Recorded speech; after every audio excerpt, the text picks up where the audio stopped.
মানুষের আইন আর আল্লাহর আইন এই দুইটাই একটু পরখ করার দেখার দরকার আছে না নাই?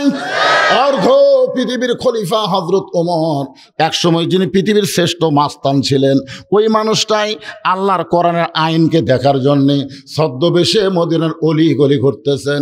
হঠাৎ হযরত ওমর দেখতে পায় দুই পাহাড়ের মাঝখানে একটা গিরিপথ, ওই গিরিপথের ভিতরে একটা সুন্দরী মেয়ে ধীর গতিতে হেঁটে হেঁটে চলতেছে। ওমর ফারুক আল্লাহর আসমানের দিকে তাকায় বলে, আল্লাহ, তোমার জমিনে এত সুন্দরী একটা মেয়ে, তোমার জমিনে এত সুন্দরী একটা মেয়ে। আপনারা হয়তো বাংলাদেশের আইনে চিন্তা করতেছেন ওমর ফারুক চেহারা দেখে মেয়েটাকে সুন্দরী বলতেছে, কিন্তু আল্লাহর আইন হলো ওই মেয়েটার চেহারা দেখা যাচ্ছে না, ওই মেয়েটার গোটা শরীরে আল্লাহর আইন পর্দা দেখা যায়। যখন মেয়েরা পর্দা পালন করবে, মেয়ে যদি দেখতে কালো হয়, খাটো হয়, এরপরে ইসলামের আইনে তাদেরকেই কেবল সুন্দরী বলবে। আমি যেই বলবো পর্দা নিশি নারী যারা, আপনারা বলবেন বিশ্ব সুন্দরী তারা, বলতে পারবেন না? পর্দা নিশি নারী যারা আর বেপর্দা নারী যারা, বিশ্ব বেহায়া তারা, বেপর্দা নারী যারা। এতে মাহিয়া মাহি বুঝলেন, সারা জীবন খুললাম গান গাছে, আর ভোটর ডেড়ে শালি বোরকা গাছ দিতে পারে। আল্লাহ কোরআনে বলছে, আর আইতাল্লাযীউকাযিবুবিদ্দিন, ধর্ম নিয়ে মিথ্যাবাদী কারা, তোমরা তাদেরকে চেনো? যারা ভোটের আগে টুপি মাথার দেয়, ফকিরকে দেখলে গাড়ি থামায়, ফকিরক দেখে গাড়ি থামাস। ড্রাইভার বলতেছে, স্যার গাড়ি থামানোর কথা বললেন কেন? আরে মানুষ যাচ্ছে দেখাবেস না, করতে ফকির স্যার, এই পাগল, ভোটের আগে ফকির কিরে গাড়ির থেকে নামা থেকে, চাচা আসসালামু আলাইকুম, কেমন আছেন বারে? তখন ফকির খেলে চারিদিকে তাকায়, কাক সালাম দিলাম বাবা? আপনাকে সালাম দিলাম, আমি ভিক্ষা করে খাই। ভোটের আগে আপনিও তো আমও তাই। ওরে বাবা রে, ভোটের আগে তুমি গাড়ি নিয়ে বাড়ি বাড়ি ঘোরো, মাথায় টুপি দিয়া, ভোট পাওয়ার পরে তোমার পাত্তা পাবি হইলা ধর্মের নামে মিথ্যাবাদী। জোরে কোন কথা ঠিক কিনা? ফাযালিকাল্লাযী ইয়াদুল ইয়াতীম ওয়ালা ইয়াহুদ্দু আলা তুআমিল মিসকিন ফাওয়াইলুল লিল মুসাল্লিন আল্লাযীনা হুম আন সালাতিহিম সাহুন। জুম্মার দিনে সবার শেষে যায়, আবার সবার আগে বের হয়, এরাই হলো ধর্মের নামে মিথ্যাবাদী। আপনাকে এলাকায় ব্যারাম ধরছে? জুম্মার দিনে সবার শেষে মসজিদে যাবি, আবার সবার আগে বের হবি। আল্লাহ কোরআনে বলেছেন, এই জুম্মার দিনের ফরজ কি? জুম্মার দিনের ফরজ হলো ইযা নুদিয়া লিস-সালাত মিন ইয়াউমিল জুমআ ফাসআউ ইলা যিকরিল্লাহ। জুমাতে যখন আহ্বান জানানো হবে, তাড়াতাড়ি মসজিদের মধ্যে হাজরা দেওয়া লাগবে। হুকুম কার? আল্লাহ। তো তুমি সবার শেষে আসতেছা পুরানো স্যান্ডেল পাওয়া দিয়া, নতুনের কাছে তুলে, আবার সবার আগে নতুন পাওয়া দিয়ে তুমি চলে গেলে, ধরা পড়লে বলবে বদল হচ্ছে ভাই, চাপাত খেলি জুতের বাড়ি। কিন্তু বদল হওয়ার সাইজ নাই, তুই তো কোনোদিন পুরাতন থুয়া এ নতুন থুয়া পুরাতন ফাঁই দিলি না। যতবার তোকে বদল দেখি ততবারই পুরাতন থুয়া তুই নতুন ফাঁই দিস। এরা হলো ফাওয়াইলুল লিল, এরা মুসল্লি নামে আল্লাহর সঙ্গে ঠাট্টাকারী। 5 ওয়াক্ত নামাজের মধ্যে জুম্মার নামাজের গুরুত্ব কম না বেশি? আল্লাহ রাসূল বলেছেন, লাইলাতুল মিরাজে বাইতুল মুকাদ্দাসে আমি সমস্ত নবী রাসূলকে মুসল্লি বানায়া ইমামতি করলাম। আমার পিছনে সমস্ত নবী রাসূল নামাজ পড়ে যে সওয়াব পেয়েছে, জুমার নামাজ সহি মতো যদি কেউ আদায় করে, আল্লাহ ওই পরিমাণ সওয়াব তার আমল নামায় দিয়া দিবে। বাইতুল মুকাদ্দাস আমাদের নবী 2 রাকাত নামাজের ইমামতি করছিলেন। জুমার নামাজ কয় রাকাত? 2 রাকাত। আরো জোরে কোন কয় রাকাত?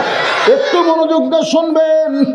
ধর্মের নামে মিথ্যাবাদী কারা, এটা ইন্না লিল্লাহর মধ্যেই পড়তেছে ভাইজান।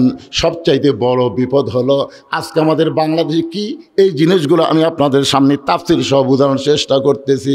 ওমর ফারুক আল্লাহর শুকরিয়া আদায় করে মেয়েটার নিকটে গিয়ে বললেন, মা মারে, এই নির্জন পথে তুমি একা একা চলতেছ, তোমার সামনেও কোনো মানুষ নাই, পিছনেও কোনো মানুষ নাই, তোমার অন্তরে কি কোনো ভয় ডর লাগতেছে না? মেয়েটা পর্দার ভিতর থেকে বলে, পথিক তুমি কি হযরত উমরকে চিনো? সুবহানাল্লাহ কবেন না? মেয়েটা কাকে বলতেছে? উমর ফারুককে বলতে পথিক, তুমি কি হযরত উমরকে চেনো? যদি উমরকে চিনতা তাহলে এরকম বেসাইদা কথা বলতা না। উমর ফারুক সোমকে বলে, মা কি বেসাইদা কথা বললাম? মেয়েটা বলে, পথিক রে, আল্লাহর কোরআন দিয়ে যখন রাষ্ট্র চলে, আল্লাহর কোরআন দিয়ে যখন রাষ্ট্র চলবে, তখন পৃথিবীর এক প্রান্ত থেকে আর এক প্রান্তে একটা মেয়ে মানুষ যাবে, তার কলিজায় আল্লাহ ছাড়া অন্য কারো ভয় থাকবে না। কি দিয়ে রাষ্ট্র চললে? আরো জোরে খান। আর মানুষের আইন দিয়ে যদি রাষ্ট্র চলে, 2000 টাকার জুতা মসজিদের দরজা থোয়া যাবে না। জোরে কোন কথা ঠিক না? আপনি কোন থোছেন কোনোদিন? 20 টাকা দামের জুতো থাকে না। আপনি জুতা নিয়ে আল্লাহর ঘরে ঢুকতেছেন, তাও দোয়া পড়তেছেন, আল্লাহুম্মা আফতাহলি আবওয়াবা রাহমাতিক। আপনার দোয়া শুনে মুয়াজ্জিন বলে, চাচা কার ভয়ে? দোয়া পড়া বুঝিস না? আল্লাহর ভয়ে। তো জুতা কেন? চোরের ভয়। আপনি বলেন তো ভাই, জুতা চোর বেশি না কম? মাত্র 2 জন রে, 2 জন। ওরা মসজিদের চারিধার ঘরে আর কয় হামাকের ভয়ে, হামাকের ভয়ে সব ভালো জুতা ভিতরে ঢুকছে, হামাকের ভয়ে। মানুষের আইন যখন সমাজে চলবে, তখন চোর ডাকাতের মশান বাড়া যাবে। জোরে কথা কন না কেন? আজকে বাংলাদেশে মশান কার? আয় আয়, বাংলাদেশে সব টাকা শালারা বিদেশে পাচার করতেছে, আর মশান করে 5000 গাড়ি ঘুরতেছে। কথা কন না কেন? কথা কন না কেন? যারা দেশের টাকা বিদেশে পাচার করে, তুমি নেতা না, তুমি নেতা নামের কলঙ্ক, তুমি হলো সবচাইতে বড় চোর। জোরে কোন কথা ঠিক কিনা? ভালো মানুষ। আজকে আমাদের মানুষের আইন চলার কারণে চোর ডাকাতের মশান বাড়তেছে। আর আল্লাহর কোরআন যখন চলবে, সেদিন ষোড়শী নির্জন পথে যাবে, কোনো জন কটু কথা কবে না। পথের প্রান্তরে সম্পদের মোহে পড়ে খুন আর রাহাজানি হবে না। সবাই বলেন, যদি মেনে চলি কোরআন। বলেন, যাদের জবান আছে বলেন, যদি মেনে চলি কোরআন আর রাসূলের বিধান, সকলেই শান্তিতে থাকবে। বাংলার আকাশে যেদিন কলেমার পতাকা দুলবে। ওমর ফারুক বললেন, মা তুমি যে ধীর গতিতে চলতেছো, আমার মনে হয় তোমার ভিতরে কোনো কষ্ট লুকে আছে। কারণ চাল চলন দেখলেও কিন্তু বোঝা যায়। দরকার যায় কি যায় না? তুমি যেই ধীর গতিতে চলতেছো, আমার মনে হয় তোমার ভিতরে কোনো কষ্ট আছে। মেয়েটা বলে, পথিক রে, আমি আসলে একজন দুঃখী নারী। আজকে 6 দিন হলে হযরত উমরকে আমি খুঁজে বেড়াই। আমি আসলে একজন কি নারী? দুঃখী নারী। আজকে 6 দিন হলে হযরত উমরকে আমি খুঁজতেছি। উমর ফারুক বলে, মা তুমি কি পাগলি টাগলি নাকি? উমর হচ্ছে অর্ধ পৃথিবীর খলিফা। সে উমরকে খুঁজবার গেলে বঙ্গভবনে যাও, সংসদ ভবনে যাও, গণভবনে যাও। তুমি সেই ভবনে না গিয়ে 2 পাহাড়ের মাঝখানে খুঁজতেছ। উমর কি উঠ দুম্বা নাকি যে তুমি পাহাড়ের মাঝখানে খুঁজলে পাবা? মেয়েটা বলে, পথিক রে, তুমি জানো না, আল্লাহর কোরআন দিয়ে যখন রাষ্ট্র চলবে, তখন নেতা খোঁজা লাগবে না, নেতারাই দুঃখী মানুষকে খুঁজে বেড়াবে। আল্লাহর কোরআন দিয়ে যখন রাষ্ট্র চলবে, তখন কোনো গরিব মানুষকে ধনীর বাড়ি যাওয়া লাগবে না, বরং প্রত্যেকটা ধনীরাই গরিবের দরজায় দরজায় ঘুরবে। ধরে কোন ঠিক কিনা? আপনারা বলেন তো, কবরে কোন ব্যক্তির সবচেয়ে বেশি আযাব হবে? না, যে ব্যক্তি যাকাত ফরজ হওয়ার পরেও যাকাত ঠিক মতো বুঝা দেয় না, ওই যতবারই হজ করুক, যতই নামাজ পড়ুক, খালি কবর যায় দেখেন হাগুড়া ভেঙ্গি। ধরে কোন কথা ঠিক কিনা? তাহলে কবরে আযাবের চিন্তা করলে প্রত্যেকটা ধনী টাকা হিসাব করে করে গরিবের দরজার যে বলে, ভাই আমার 100 টাকার মধ্যে তোর 2.5 টাকা আছে, আমার 1000 টাকার মধ্যে তোর 25 টাকা, ভাই আমার 1 লাখ টাকার মধ্যে তোর 2500 টাকা আছে, আমার 1 কোটি টাকার মধ্যে তোর 2.5 লাখ টাকা আছে, তুই টাকা না নেওয়া পর্যন্ত আমার কবরে আযাব মাফ হবি না।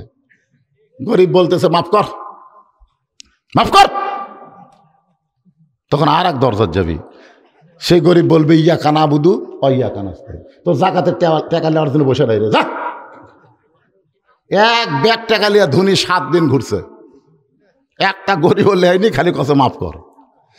ধনী কয়, আল্লাহ আমাকে ধনী না বানায় গরিব বানাও আল্লাহ। যেখানে কোরআন যে রাষ্ট্র চলবে, সেখানে ধনী হওয়ার চাইতে গরিব হয় ভালো।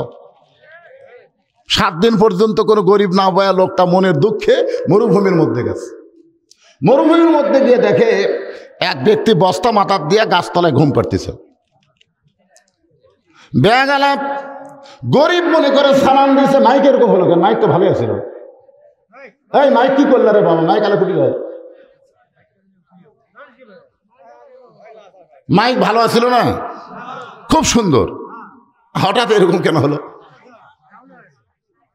না মাইক আলো কোথায়? এই মাইক আলো ভাই কিছু করছেন নাকি? কিচ্ছু করো না বাবা, একটু মনোযোগ দিয়ে শোনেন কি বলতেছি। বস্তাওয়ালাকে গরিব মনে করে সালাম দিছে, আসসালামু আলাইকুম। বস্তাওয়ালা ঘুম থেকে ওটা কয় আলহামদুলিল্লাহ। বেগালাকায় কেড়ে তোর সালাম দিলাম, তুই আল্লাহ শুকুর আদায় করলি, ও আলাইকুম কর পারিস না?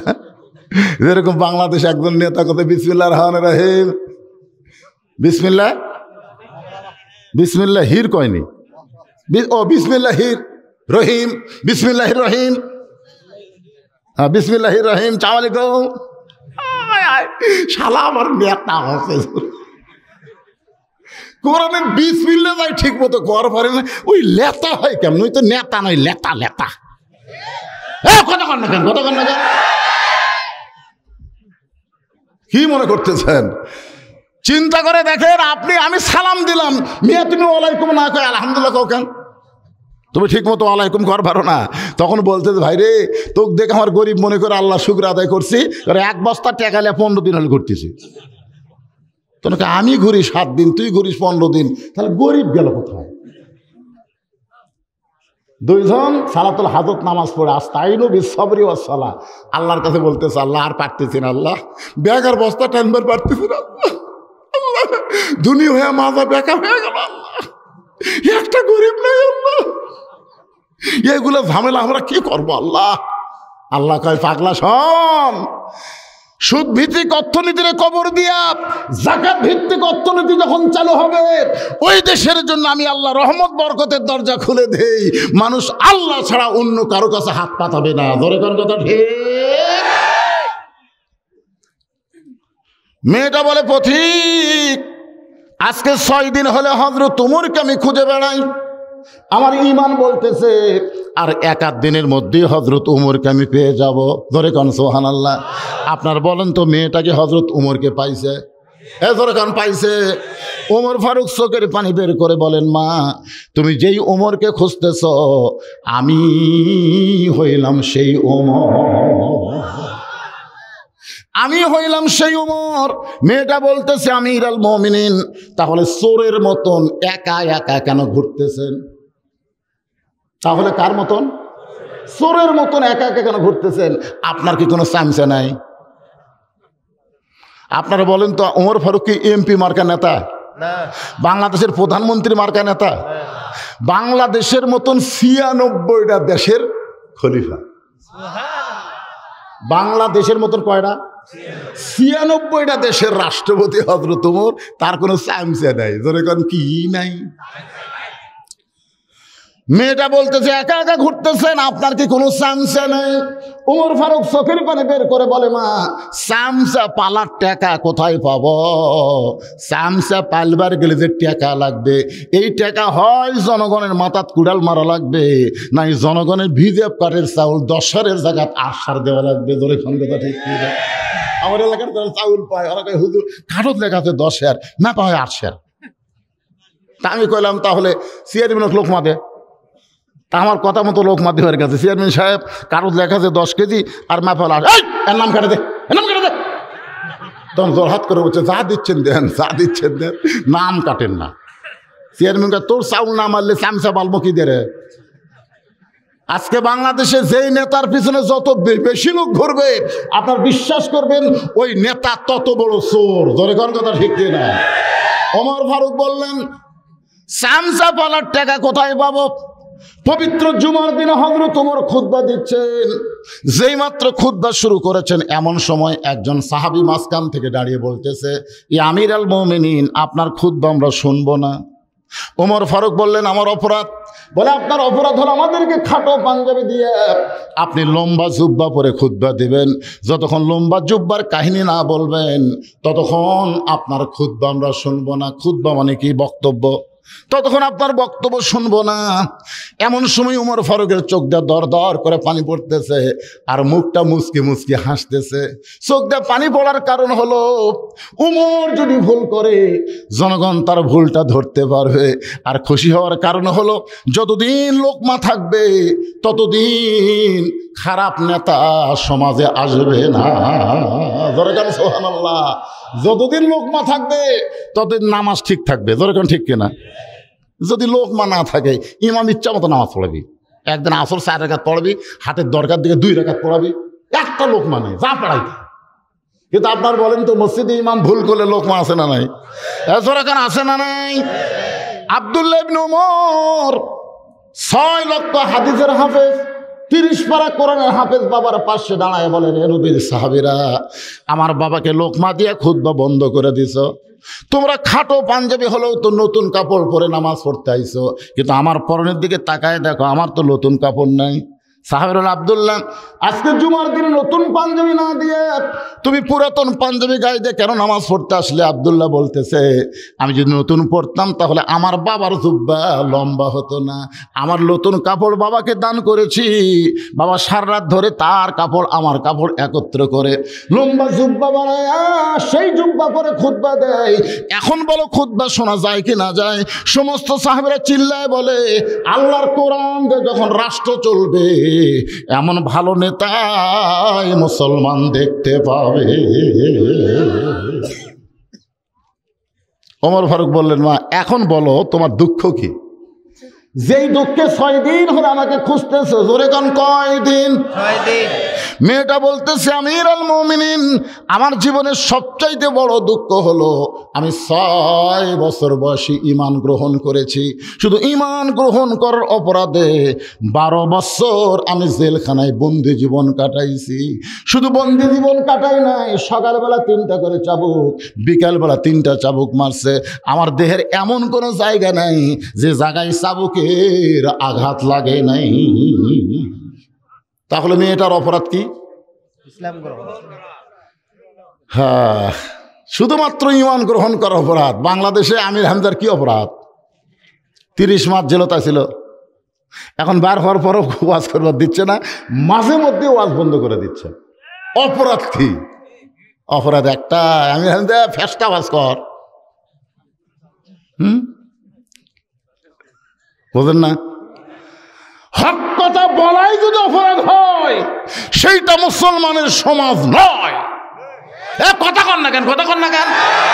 খালি কথা বন্ধ করার, এই যে কথা বন্ধ করার জন্য বাংলাদেশের কষায়রা এখন টাকাতে কষায়, বোঝেন? ইচ্ছা করে 600 টাকা বেছে, ইচ্ছা করে 700 টাকা, এখনো 750। আমি এক কষাইরে বললাম, কে রে ভাই গোস্তর দাম হঠাৎ এত বাড়ে কেন? জবান বন্ধ তো, কেউ কিছু কয় না। একদিন খালি দাও আর ওদের খাটিয়া কেটাই নেবেন। এই শালাই গত সপ্তাহে 600 আর 700, তাহলে 7-8 জন যে দাও আর কান্দত মারবার যাবেন, ওই জোরহাত করে বলি, ভাই গরুর দাম বাড়েনি রে, আমরা ইচ্ছা মতো দাম বাড়াই, খালি কথা বন্ধ থাকার কারণে। কথা যখন বন্ধ রাখবেন তখন জালেমের জুলুম দিন দিন বাড়ে যাবে। জোরে কর কথা, কথা বল না কেন? আজকে বাংলাদেশে কথা বন্ধ, যার কারণে জালেম এসে ঘাড়ের উপর চড়তেছে। কি করবেন? চোর চুরি করতেছে, ওই বলতেছে ইন্নাল্লাহ মা'আস সাবিরিন, ইন্নাল্লাহ মা'আস সাবিরিন। চোর যে হারে দাউলি আছে, কুড়ালে আছে, ভাই ও কিছু করবার গেলে গন্ডগোল হবে, দরকার নাই। ইন্নাল্লাহ মা'আস সাবিরিন। চুরি করে লিয়া যা, আমি আবার খাটে খাটে করবো রে। চোর ইচ্ছা মতো চুরি করে আর খাটোতে সে শুতিছে, ওই নিচে চলে গেছে, থাক ভাই শুয়ে থাক। আর চোর যখন ঢুকতেছে খালি যদি বলতো কে রে, এই কে রে বলার সাথে সাথে চোর ফেলে দিয়ে দৌড় দিত। দরকার কথা ঠিক কিনা? কারণ চোর সবসময় দুর্বল। চোর সবসময়। আজকে চোরেরা ইচ্ছা মতো কাম করতেছে আর বাড়িওয়ালারা ইন্নালিল্লাহ করতেছে। কি একটু মনোযোগ দিয়ে কথাগুলো শুনবেন, বিরক্ত হচ্ছেন? ইজা আসাবাতুহুম মুসিবাতুন ক্বালু, সকলে পড়েন ইন্না লিল্লাহি ওয়া ইন্না ইলাইহি রাজিউন। মেয়েটা বলতেছে আমিরুল মুমিনিন, আমি যেই দেশের জেলখানার মধ্যে বন্ধ ছিলাম ওই দেশের নাম হলো রোম দেশ। ধরে বলেন কি দেশ? আপনি যখন রোম পারস্য দখল করলেন তখন আপনি ঘোষণা করে দিলেন মুসলমান কোন রাষ্ট্র যখন দখল করবে ওই রাষ্ট্র তখন আল্লাহর কোরআন দিয়ে চলবে, আর আল্লাহর কোরআন দিয়ে যখন কোনো রাষ্ট্র চলবে ওই রাষ্ট্রে আর কোনো জেলখানার দরকার পড়বে না। জেলখানার দরকার পড়বে? জেলখানাত কি হয়? আমার সঙ্গে যারা পারেন তারা একটু বলবেন, দুটা লাইন বলবেন। তাহলে সবাই বলেন আল্লামা সাইদি তুমি মরনি, শহীদ হয়েছ আমরা এটাই জানি। সবাই বলেন আল্লামা সাইদি তুমি মরনি, শহীদ হয়েছ আমরা এটাই জানি। জেলখানায় কি হয়? আল্লাহর কোরআন দিয়ে যখন রাষ্ট্র চলবে তখন কোনো জেলখানার দরকার পড়বে না। কোরআনের বিচার হলো ডাইরেক্ট অ্যাকশন। জোরে বলেন কি অ্যাকশন? আর জোরে কান কি অ্যাকশন? ও তো তাইলে পুষে মোটা করবি জেলখানা। জেলখানার দরজা যখন মুক্ত করে দিলেন তখন আমি জেলখানা থেকে বের হলাম। 6 বছর বয়সে ঈমান গ্রহণ করেছে, 12 বছর জেলখানায় বন্দি জীবন কাটালাম। আমার বয়স হলো 18 বছর। জোরে কোন কয় বছর? আমার দাদা খ্রিস্টান, আমার বাপ খ্রিস্টান, যেই দেশে জন্ম নিয়েছি সবাই খ্রিস্টান। এখন খ্রিস্টানদের কাছে একজন মুমিনা নারী কেমনে যায়? এদের 2 পাহাড়ের মাঝখানে 6 দিন হলে খুঁজতেছি। যদি আপনার দেখা পায় তাহলে আপনার কাছে দুঃখী মেয়েটা একটু আশ্রয় চায়। ওমর ফারুক মুচকে মুচকে হাসতেছে, মেয়েটাকে বলতেছে মা আমি তোমাকে কোনো আশ্রয় দিবার পারবো না, তবে ইসলাম তোমাকে অধিকার দিয়েছে। সুবহানাল্লাহ জোরে কান। আপনারা বলেন তো মা বোনদের অধিকার ইসলামে আছে না নাই? হ্যাঁ জোরে কান, আছে না নাই? আমার যে সমস্ত মায়েরা পর্দার অন্তরালে বসে বসে শুনতেছেন মা একটু মনোযোগ দিয়ে শুনবেন, ইসলামে আপনাদের অধিকার কি? স্বামীর পায়ের তলে জান্নাত ভুয়া কথা। স্বামীর পায়ের তলে জান্নাত এটা ভুয়া, মায়ের পায়ের তলে জান্নাত এটা ঠিক। আপনি কোরআন হাদিস পড়ে দেখেন কোনো মরদ মানুষের পায়ের তলে জান্নাত নাই। হ্যাঁ, মরদ মানুষ মশান মারে, তোমার পাও খুললে জান্নাত পাওয়া যাবে না। নারী যদি মা হয় মায়ের পায়ের তলে সন্তানের জান্নাত। এখন আপনারা বলে ইসলাম বাবার দাম বেশি দিছে না মায়ের দাম বেশি দিছে? মায়েরা পর্দার অন্তরে শুনতেছেন মা আপনাদের যে কি দাম, ইসলাম কি অধিকার দিল? মেয়েটা বলতেছে আমিরুল মুমিনিন 18 বছর আমার বয়স, এই বয়সে ইসলাম আমাকে কি অধিকার দিয়েছে? ওমর ফারুক বললেন মা বহু অধিকার তোমাকে দিয়েছে, তার মধ্যে 1 নম্বর অধিকার হলো ভালো একটা ছেলের সঙ্গে বিয়া বসা। সুবহানাল্লাহ খান। ভালো একটা ছেলের সঙ্গে বিয়া বসা, যেই ছেলেটা মহারণা নগদ দিবে, ডিমান্ড নেবে না। আপনাদের উল্লাহ পড়াই বাপের কাছ থেকে, মেয়ের বাপের কাছ থেকে যে টাকা লাই তার নাম কি?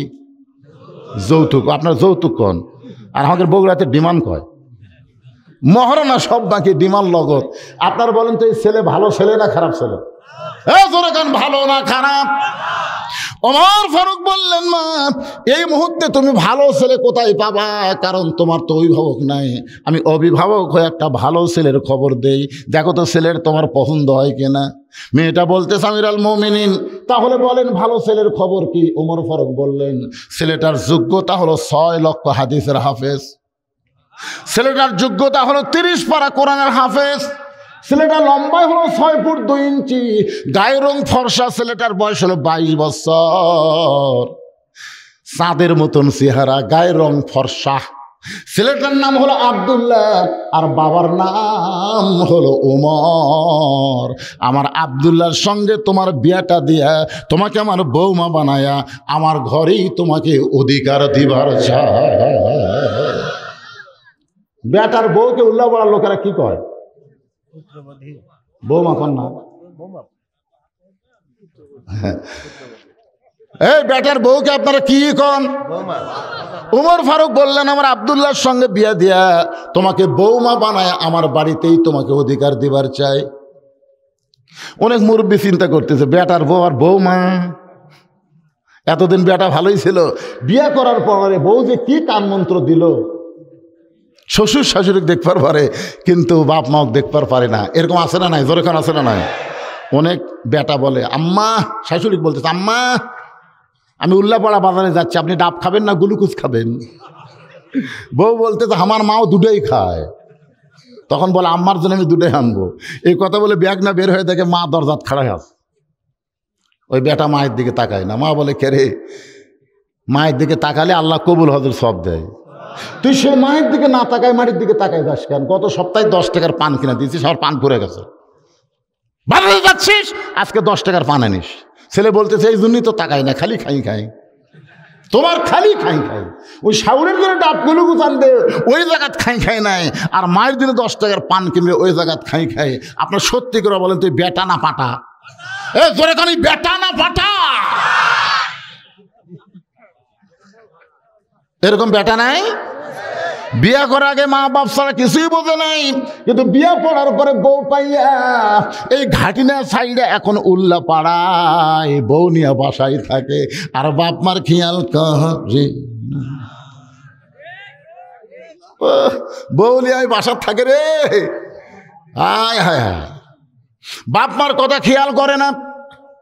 অথচ আল্লাহ কোরআন কারিমে বলেন ওয়াকাযা রাব্বুকা আল্লা তা'বুদু ইল্লা ইয়্যাহু ওয়া বিল ওয়ালিদাইনি ইহসানান। সবচাইতে বড় বিপদ হলো নিজের বাপ মাকে বাদ দিয়া শ্বশুর শাশুড়ির সঙ্গে সম্পর্ক করে, এরা সবচাইতে বড় বিপদের মধ্যে আছে। নামাজ রোজা কবুল হবে না, হজ যাকাত কবুল হবে না, বাপ মা যদি হু শব্দ উচ্চারণ করে 8টা জান্নাত তোমার জন্য আল্লাহ বন্ধ করে দিবে। এর এই 3টার আবার কি হলো রে? বুড়ার আগে যায় পরে দূরে ছড়া যায়, জরুরি। দাদা লাতি একসাথে নাকি? এই যে ফাঁকা জায়গায় কেন হলো এখানে? আপনার কি বিরক্ত হচ্ছেন? ইন্নালিল্লাহর তাফসীর শোনা লাগবে না? যদি রাত 12টা বাজে, 12:30 বাজে, আপত্তি আছে? ঘড়ির দিকে তাকাই দিকে রাত 11:15 বাজে গেছে ভাইজান। 10:30 থেকে 12:30 ওয়াজ করলে তাও তো কিছু ওয়াজ হবে। যদি একটু সময় লাগে বিরক্ত হবেন? মনোযোগ দিয়ে শোনেন। ওমর ফারুক বললেন মা আমার বাড়িতে তোমাকে বৌমার অধিকার দিবার চাই। মেয়েটা মুচকি মুচকি হাসতেছে। ওমর ফারুক বলে মা হাসো কেন? বলে হাসার কারণ হলো আপনি কিন্তু বলেছেন ইসলাম আমাকে ভালো ছেলের অধিকার দিয়েছে, আপনার আব্দুল্লাহর চাইতে ভালো ছেলে কি দুনিয়াতে নাই?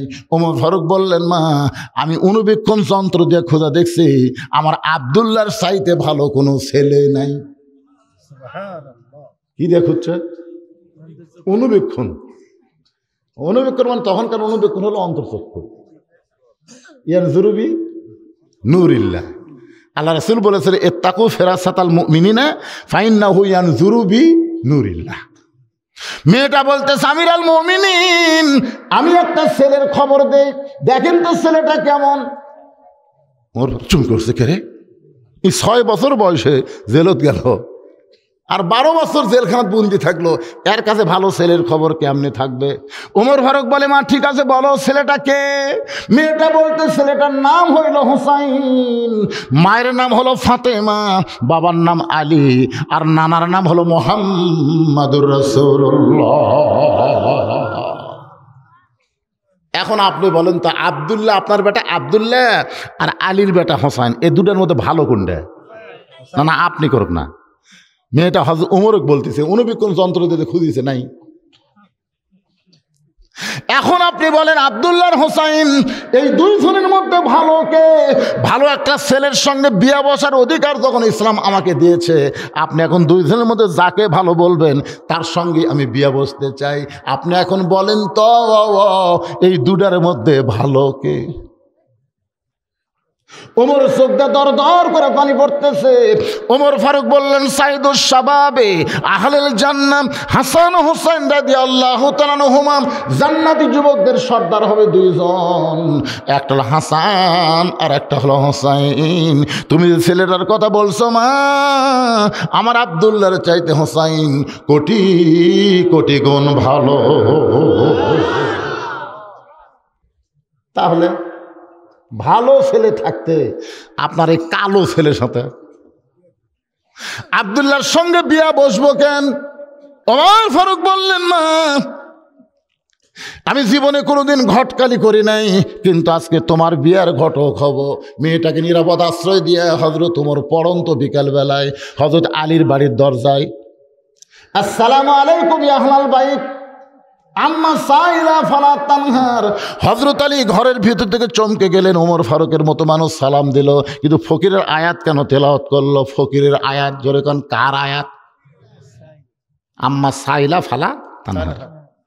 হয়তো আলী বের হয়ে বলে, ওয়ালাইকুম আসসালাম আমিরুল মুমিনিন, আপনি কবে থেকে ফকির হলেন? ওমর ফারুক বলে, আলী রে, ঠেলাত না পড়লে মানুষ এমনি ফকির হয়। বলে, আপনার আবার ঠেলা কি? আপনি অর্ধপৃথিবীর খলিফা, কোন ঠেলাত পড়লেন? বলে, ঘটকালি। হায় হায়, আপনি আবার খলিফাগির বাদ দিয়ে ঘটকালি করতে? এই কথাটা শুনতো, আমি তোমার হোসেনের ব্যাপারে ঘটকালি করবার চাই। আলী বলতে চাল্লো, ওমর ফারুকের মতন মহামানব যদি আমার হোসেনের ঘটক হয়, তাহলে পাত্রী অবশ্যই ভালো হবে। ওমর ফারুক বলতেছে, ভাইরে, যে পাত্রী নিয়ে আমি হোসেনের সাথে ঘটকালি করবার চাচ্ছি, এই পাত্রী 1 নম্বর গুণ হলো 6 বছর বয়সে ঈমান গ্রহণ করেছে। 2 নম্বর গুণ হলো চরম নির্যাতনের মধ্যেও 12 বছর জেলখানায় বন্দি জীবন কাটাইছে। 3 নম্বর গুণ হলো, আমার হাদিসের হাফেজ আব্দুল্লাহর সঙ্গে বিয়ে দেবার চাইলাম, কিন্তু মেয়েটা বিয়া বসবে না। আলী বলতেছে, এমন একটা মেয়েকে আমি মনে মনে মনে মনে হোসেনের জন্য বউ হিসাবে খুঁজতেছিলাম। সুবহানাল্লাহ। ওমর ফারুকের মনের মধ্যে দুঃখ, মুখের মধ্যে হাসি। মনের মধ্যে দুঃখ হওয়ার কারণ হলো আমার বেটার বউ হচ্ছে না, আলীর বেটার বউ হচ্ছে। কিন্তু খুশি হওয়ার কারণ হলো তার জীবনের ঘটকালি আল্লাহ কবুল করেছে। সুবহানাল্লাহ। আসো ভাই, 2 জন কোলাকুলি করি। হযরত আলীকে বুকের মধ্যে নিয়ে ওমর যখন কোলাকুলি করতেছে, এমন সময় হোসেন বের হয়ে সালাম দেয়, বলে, মুরব্বী, আপনার 2 জন যেভাবে কোলাকুলি করতেছেন, মনে হয় বিয়ে আপনারাই করবেন। ওমর ফারুক রাস্তাতে গেলে শয়তান কয়দিন যায় না? কয়দিন যায় না? সে উমরের চেহারা রক্তের মতো লাল কর, বলে, হোসাইন, তুমি কি মুরব্বী মানো না? বলতেছে, এত মুরব্বী মানা যাবে না, এত মুরব্বী মানা যাবে না। ঈমান ইসলামকে সঠিক পর্যায়ে রাখতে গেলে একজনকেই মুরব্বী মানতে হবে। সেই মুরব্বী হলো আমার নানা। আমার নানা ছাড়া অন্য কোনো মুরব্বীকে আমি সম্মান করতে পারি, কিন্তু মানতে পারি না। আল্লাহ বলেছেন, কুল, হে রাসূল, আপনি বলেন, ইন কুনতুম তুহিব্বুনাল্লাহ ফাত্তাবিউনি, আমি আল্লাহকে যদি পাবার চাই 1000 মুরব্বির দরকার নাই, একজন মুরব্বী, তিনি হলেন আপনি। জোরে কোন কথা ঠিক কিনা? কেউ আশি যায়, কেউ দেয়ানবাগি যায়, কেউ উঠি যায়, কেড়ে কুড়ি যাস, আল্লাহ পর তো চাপা জুতের বাড়ি খাবো, অত জায়গা যাওয়া লাগবে না। আল্লাহ রাসূল বলেছেন, 2টা জিনিস তোমরা আঁকড়ে ধরো, লান তাদিল্লু, কখনোই তোমরা গোমরাহী হবে না। একটা হলো আল্লাহর কোরআন, আতিউল্লাহ। 2 নম্বর হলো আতিউর রাসূল, আল্লাহ রাসূলের সুন্নাহ আদর্শকে তোমরা গ্রহণ করো। জোরে কথা কন না কেন ভাই? কথা কন না কেন? মন খারাপ করতেছেন? ইন্না লিল্লাহ, কাদরিয়া, চিশতিয়া, মুজাদ্দিদিয়া, নকশবন্দিয়া, কি এত তরিকা তোমাকে বানাবার কে কছে? তরিকা কয়টা? কথা কয় না। এক মুরব্বীর ইজতেমা হওয়ার পরে আর এক মুরব্বীর ইজতেমা শুরু হলো। কি এত মুরব্বীকে? আপনার 2 জন আমার মুরব্বী, আমি সম্মান করি। জোরে কান, কি করি? এ কথা কান না কেন? কি করি? কিন্তু আসল মুরব্বী হিসাবে একজনকে আমি মানি, তিনি হলেন আমার নানা। আমার নানা ছাড়া অন্য কাউকে নিঃসন্দেহে মানা যাবে না। এই যে রমজান মাস আসলে তারাবি নিয়ে, রমজান মাসে তারাবি নিয়ে কিন্তু ফেতনা বাজে কি বাজে না? একদল বলে নবী 8 রাকাত পড়েছে, আর একদল বলে 20 রাকাত উমর ফারুক চালু করে দিছে। এই নিয়ে কিন্তু ফেতনা হয়। আলে হাদিস যারা তারা নবিক মানবার চাই, উমরক মানবার চায় না। কিন্তু রাসূল বলেছে আমি এবং আমার খোলাফায়ে রাশিদিন যেগুলো চালু করবে এগুলো মানার নাম হলো ইসলাম। সবচাইতে বড় বিপদ হলো গতকাল ফেসবুকে দেখলাম লাইলাতুল মেরাজ বলে নাই, মেরাজ বলে কোনো রাত নেই, চাপাত খালি লাগতে মারা। কন এতদিন ধরে আমরা মেরাজ পালন করতেছি আর এই শালারা করছে কি নাই। এ কয়েকদিন পরে বলবে সবাই বাড়াতো নাই। এটা কি রহমত না বিপদ? ইন্নালিল্লাহ বেশি বেশি পড়তে হবে। বাজান যুবকেরা মনোযোগ দিয়ে শোনো। ওমর ফারুক বলে হোসাইন তুমি কি বুঝাবার চাও? হোসাইন বলতেছে মন কষ্ট নিয়েন না, কয়েকদিন আগে আমি স্বপ্ন দেখলাম আমার নানা ঘরের মধ্যে আরাম করতেছে। আমি হোসাইন দরজাত গিয়ে বললাম নানু ভাই আমি একটু আপনার কাছে যাবার চাই। আল্লাহ রাসূল বলে হোসাইন রে আমি এখন জান্নাতে আরাম করতেছি, খবরদার তুই ডিস্টার্ব করবি না। আমি হোসেন চমকে গেলাম, ভাঙ্গা ঘরের মধ্যে থেকে নানা কথা বলতেছে আর নানা বলে আমি জান্নাতে আরাম করতেছি। এই জান্নাতটা দেখার জন্য জানলার ফাঁক দিয়ে তাকাই দেখি আমার নানি উরাতকে বালিশ বানায় দিছে, ওই উরাতের উপরে আমার নানা মাথা দিয়ে শুয়ে আছে। আমি চিৎকার করে বললাম নানু ভাই নানির উরাতকে বালিশ বানায় দিই কি জান্নাতে থাকা যায়? আল্লাহ নবী বলে হোসাইন রে তুই ছোট্ট মানুষ তুই বুঝবি না, তোর নানির মতন বউ যদি কেউ ঘরে পায় ওই ঘরটা আল্লাহর জান্নাত হয়ে যায়। লিল্লাহে তাকবীর। তোর নানির মতন বউ যদি কেউ ঘরে পায় ওই ঘর আল্লাহর কি হয়? দৌড়ে গিয়ে বাবার হাত ধরে বলতেছে আব্বা আপনি ঠিক করে বলেন তো আমার মা আপনার কেমন বউ? তখন কিন্তু ফাতেমা জীবিত ছিল না। হযরত আলীর চোখ দিয়ে দরদর করে পানি পড়তেছে। হোসেন বাবু বল কাঁদবেন না, আপনি যদি ভালো বউ পাওয়ার কারণে ভাঙ্গা ঘর জান্নাত হয়, আমার মাকে আল্লাহ জান্নাতি নারীদের নেত্রী বানায়। আমার নানা ভালো বউ হওয়ার কারণে যদি ভাঙ্গা ঘর জান্নাত হয়, তাহলে আমি হোসাইন বিয়ে যদি করতে চাই একটা ভালো মেয়েকে বিয়ে করব। যেমন তেমন মেয়েকে বিয়ে করব না, যে বউটা আসলে আমার ভাঙ্গা ঘর আল্লাহ জান্নাত বানায়া দিবে। কারণ ভাবিয়া করিও কাজ করিয়া ভাবিও না।